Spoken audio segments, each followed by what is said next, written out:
예, 안녕하세요. 김용입니다. 오늘은 임금 지급의 원칙에 대한 내용들을 좀 보도록 하겠습니다.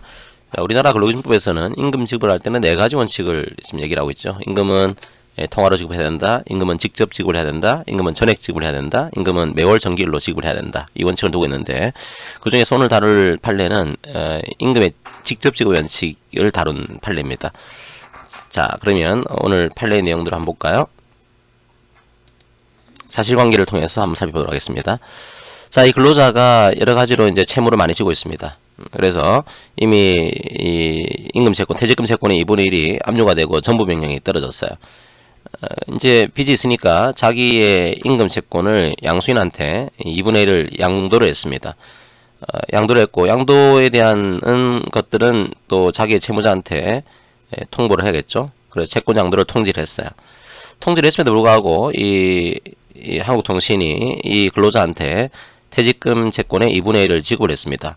그러자 양수인이 하는 얘기가, 아니 내가 지금 퇴직금 채권을 양도받았으니까 나한테 지급을 해야 된다. 그래서 양수인들이 이제 임금 채권의 채무자인 H통신에게 퇴직금 지급을 청구한 그런 케이스입니다.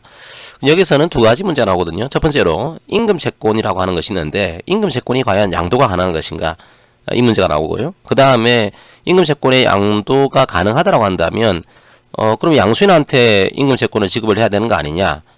근데 우리나라의 근로기준법에서는 임금은 근로자에게 직접 지급을 해야 된다, 이 규정을 두고 있거든요. 그럼 과연 양수인한테 임금을 직접 지급을 해야 되는 거냐, 이 두 가지 형태가 문제가 나오게 돼요. 첫 번째 문제, 과연 임금 채권의 양도는 가능하냐?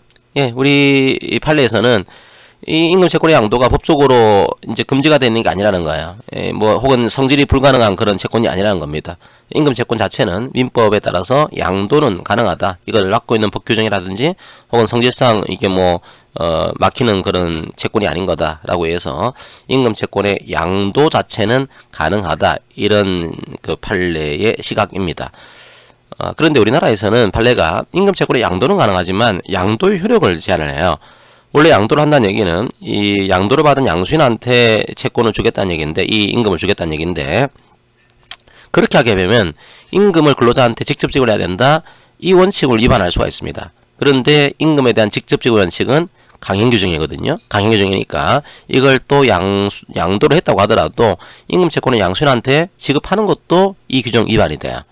그래서 양도는 가능하지만 우리 판례의 시각은 그럼에도 불구하고 이제 우리나라에서는 임금의 직접 지급 원칙을 규정을 하고 있다.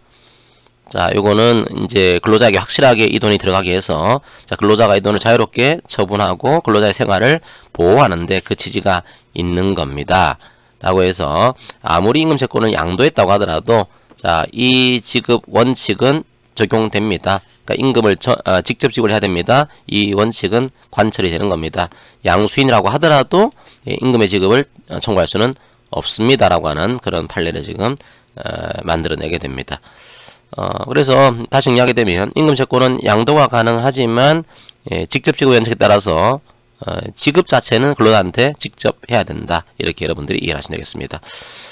어떤 분들은 긍정하는 분들도 있고요. 어떤 분들은 임금에 대해서는 그러면 실체적 권리하고 추심권을 지금 분리하고 있는 거 아니냐, 이거 너무 좀 비효율적이다, 비판하는 견해도 존재는 하고 있습니다.